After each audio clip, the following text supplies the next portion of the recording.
স্বার্থের ফাঁদে পড়ে আপন বড় ভাইয়ের প্রাণ কেড়ে নিল ছোট ভাই। সামান্য পানের বরজের জমির জন্য মহেশখালীতে ছোট ভাইয়ের হাতে খুন হয়েছে বড় ভাই। এই ঘটনায় সর্বত্র নিন্দার ঝড় উঠেছে।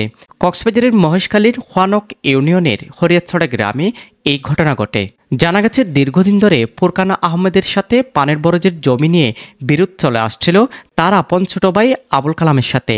বিষয়টি নিয়ে কয়েক দফা সালিশ বৈঠকও হয়, কিন্তু সমাধান হয়নি। এই ঘটনার জেরে গত 29 সেপ্টেম্বর সকালে পানের বরজে বড় ভাই ফুরকান আহমদ ও তার ছেলে কাজ করতে গেলে ছোট ভাই আবুল কালামের নেতৃত্বে ছেলেরা হামলা চালায়। এতে কুপিয়ে মারাত্মক জখম করা হয় ফুরকান আহমেদ ও তার ছেলেকে। পরে তাদেরকে উদ্ধার করে চট্টগ্রাম মেডিকেল কলেজ হাসপাতালে নিয়ে যাওয়া হয়। সেখানে চিকিৎসাধীন অবস্থায় 6 দিন পর রোববার রাতে মৃত্যুবরণ করেন ফুরকান। বর্তমানে ছেলের অবস্থাও বেশ আশঙ্কাজনক। খুব ভালো। স্থানীয়রা এই ন্যাক্কারজনক ঘটনার তীব্র নিন্দা জানিয়েছেন আর পরিবারের পক্ষ থেকে হত্যাকারীদের দ্রুত গ্রেপ্তারের দাবি জানান।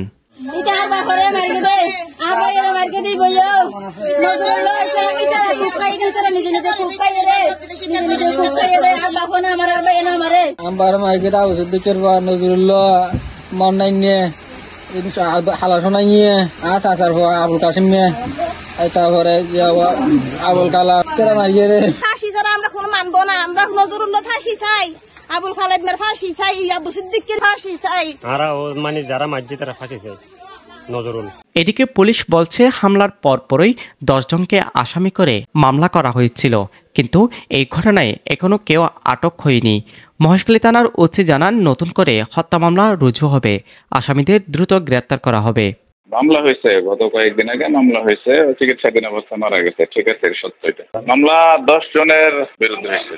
সামান্য জমির জন্য আপন বড় ভাইয়ের প্রাণ কেড়ে নেওয়ার ঘটনায় সর্বত্র নিন্দার ঝড় উঠেছে।